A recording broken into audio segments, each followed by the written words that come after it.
Praise the Lord. ஆண்டவரும் அருமை இரட்சகருமாகிய இயேசு கிறிஸ்துவின் நாமத்தில் நான் உங்களை வாழ்த்துகிறேன். மறுபடியுமாக கர்த்தருடைய பரிசுத்தம் உள்ள சன்னிதானத்திலிருந்து கர்த்தருடைய பரிசுத்தமான வார்த்தைகள் மூலமாய் உங்களை சந்திப்பது மிகுந்த மகிழ்ச்சி. ஆண்டவருடைய பெரிதான கிருபையினால இந்த வாரம் நாம் தொடர்ந்து தியானித்து வருகிற காரியம், வருமுன் அவசரப்படாதே. ஆதாமும் ஏவாளும் வருமுன் அவசரப்பட்டு விட்டார்கள். ஆண்டவர் அந்த இடத்திற்கு வருமுன் அவசரப்பட்டு அந்த கனியை புசித்தார்கள். ஒருவேளை நீ பறித்திருந்தாலும் கொஞ்சம் வைத்திருந்து தாமதித்திருந்து அவர் வரும் வரைக்கும் தாமதித்திருந்தால் பல விளைவுகளை தவிர்த்திருக்கலாம். அதே போல சாமுவேல் வருமுன் பலி செலுத்தினான். அதனால அவன் ராஜ்ய பாரத்தை இழந்து போனான்.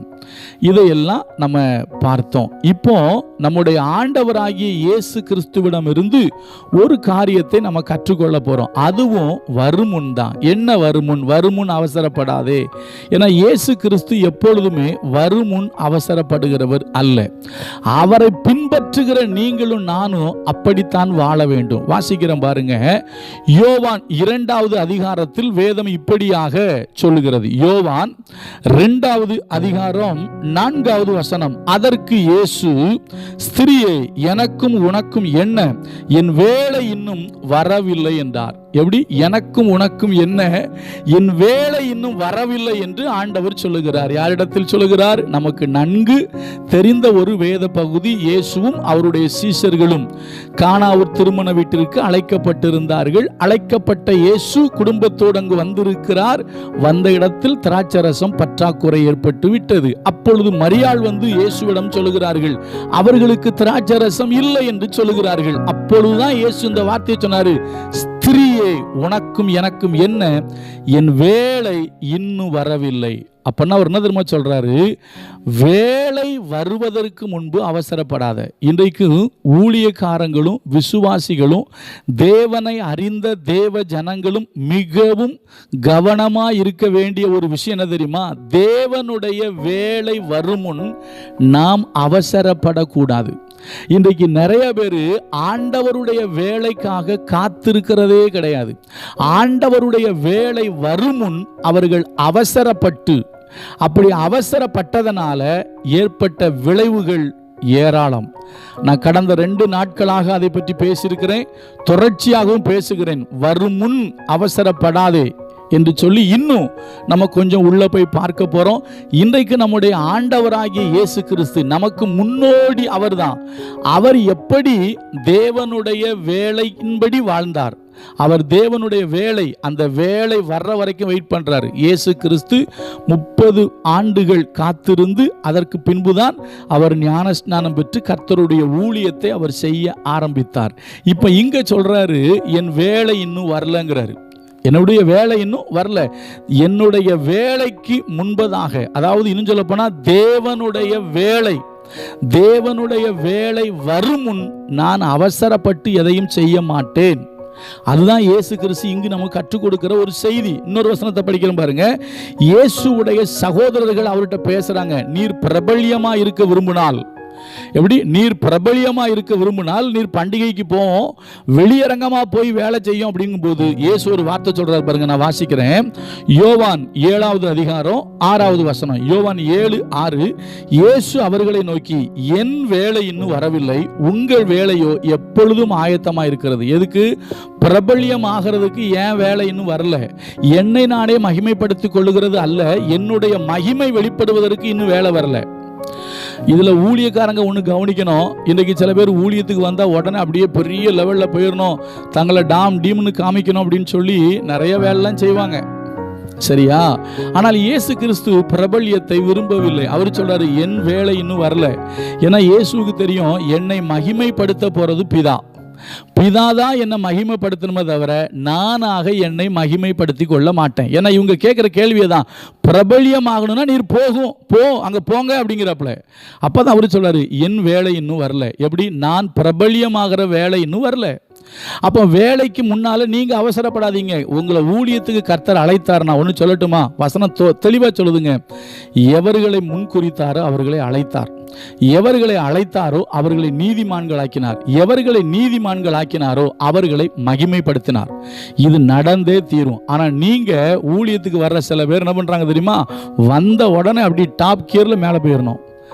என்கிட்ட கூட சில பேர் கேட்பாங்க, எத்தனை பாட்டு போட்டிருக்கீங்க, பத்திரிக்கை போடுறீங்களா, கேசட் போடுறீங்களா, நீங்கள் எங்கே இருக்கீங்க, எப்படி பண்ணுறீங்க?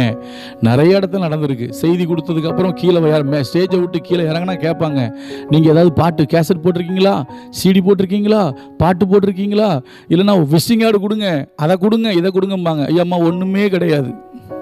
நல்லா கவனிங்க. பிரபல்யம் ஆக வேண்டும் என்று விரும்பி பத்திரிக்கை போட்டவங்க உண்டு, எனக்கு தெரியும். பிரபல்யம் ஆக வேண்டும் என்பதற்காகவே பாட்டு போட்டவர்கள் உண்டு, எனக்கு தெரியும். நல்லா கவனிங்க. ஆனால் என்கிட்ட வந்து கேட்டாங்க, இல்லைங்க அதெல்லாம் ஒன்றும் இல்லைங்க, என்னை மகிமைப்படுத்துகிறவர் கர்த்தர். ஏன்னா இயேசுவை நான் பின்பற்றேன். இயேசு அப்படிதான் சொல்றாரு, என் பிதா என்ன மகிமைப்படுத்துவார் அப்படிங்கிறாரு. நமக்குன்னு ஒரு வேலை வருங்க. அந்த வேலை வருவதற்கு முன்பாக நாம அவசரப்பட்டு அது இதுன்னு செஞ்சுன்னு வச்சுக்கிடுங்களா, அது நம்முடைய வாழ்க்கைக்கு ஆசீர்வாதமாக இருக்காது. எனக்கு தெரியும். அந்த மாதிரி வேலை வரும் முன்னால ஆசீர்வாதத்து என்ன சொல்றது, அவசரப்பட்டு அப்படி இப்படின்னு செஞ்சு விழுந்து போன எத்தனையோ பேர் எனக்கு தெரியும். சரியா? தேவன் நம்மை மகிமைப்படுத்துகிற காலம் வரைக்கும் வெயிட் பண்ணுவோம். சில பேர் அதனால தப்பான உபதேசத்துக்குள்ள போயிருக்காங்க. வேதத்தை விட்டு விலகி தவறான உபதேசத்துல போய் சிக்கியிருக்காங்க. ஊழியத்துல சீக்கிரமா பயங்கரமா வரணும்னு சொல்லி தப்பான உபதேசத்துக்குள்ள போய் சிக்கினவர்கள் எனக்கு தெரியும். நல்லா கவனிங்க. வேலை வரும் முன் அவசரப்படாதீங்க. வேலை வரும் முன் ஊழியத்தில் அவசரப்படாதீங்க. இது ஊழியக்காரங்க ரொம்ப கவனிக்க வேண்டியது. ஆண்டவருடைய வேலைக்கு காத்துருங்க. இப்ப இன்னொரு வார்த்தையை பாருங்க. இயேசு சொல்றாரு, பிதா கிட்ட பேசும்போது சொல்றாரு பாருங்க. அந்த வசனத்தை படிக்கிறேன். இதே யோவான்ல படிப்போம். யோவான் 17:2. பிதாவே வேலை வந்ததுங்கிறாரு. என்ன சொல்றாரு? பிதாவே வேலை வந்தது. வேலை வந்ததுக்கு அப்புறம் தாங்க அவர் அடுத்த வேலைக்கு போறாரு. அவரு அந்த காரியத்துக்குள்ள, அதாவது இந்த பாடு மரணத்துக்குள்ள அதுக்கப்புறம் தான் போறாரு. நீங்க பாத்தீங்கன்னா பைபிளில் போட்டிருக்கோம், நற்செய்தி நூலில் போட்டிருக்கோம், அவருடைய வேலை வராததினாலே அவர் மேல் ஒருவனும் கை போடவில்லை. அதே போல தான் இயேசு கிறிஸ்துவும் சொல்லுவார், பஸ்காவை ஆயத்தம் பண்ண எங்க சித்தமா இருக்கிறீர்னு கேட்டால் அவர் சொல்லுவார், இன்னார் இடத்துல போங்க, என் வேலை சமயமா இருக்கு அப்படிம்பாரு. நல்லா கவனிக்கணும். பைபிளில் 3 விதத்தை நீங்க பார்க்கலாம். வேலை வரவில்லை, வேலை சமீபமா இருக்கிறது, வேலை வந்தது. அப்ப கர்த்தருடைய வேலை வந்ததுக்கு அப்புறம் தான் நம்ம செயல்படணும். கர்த்தருடைய வேலை வர்ற வரைக்கும் நம்ம காத்திருக்கணும். கர்த்தருடைய வேலை வருவதற்கு முன்பதாக நம்ம அவசரப்பட்டோம் அப்படின்னா தேவ சித்தத்தை விட்டு விலகிடுவோம். அப்போ தேவ சித்தத்தை விட்டு விலகிட்டோம்னா நம்ம தேவனுடைய ராஜ்யத்தை சுதந்திரிக்க முடியாது. அப்போ இயேசு கிறிஸ்துனுடைய வாழ்க்கை நமக்கு கற்றுக் கொடுக்கிறது என்ன? என் வேலை இன்னும் வரவில்லை, என் வேலை சமயமா இருக்கிறது, என்னுடைய வேலை வந்தது. அழகான காரியங்கள். நாம் இயேசு கிறிஸ்துவை பின்பற்றுகிறோம். வேதத்தை நன்கு வாசியுங்கள். அவருடைய வேலை வர்றதற்கு முன்னால நீங்களா அவசரப்பட்டு எதையாயிலும் செஞ்சு தேவ சித்தத்தை விட்டு விலகிறாதீங்க, உபதேசத்தை விட்டு விலகிறாதீங்க. இன்னைக்கு சரியான உபதேசத்தை விட்டு விலகி போனவங்க எனக்கு நிறைய பேர் தெரியும். அவசரம், ஊழியத்தில் அப்படி செஞ்சிடணும் இப்படி செஞ்சிடணும் அப்படின்னு சொல்லி அவசரப்பட்டு ஓடுனவங்களை எனக்கு தெரியும்.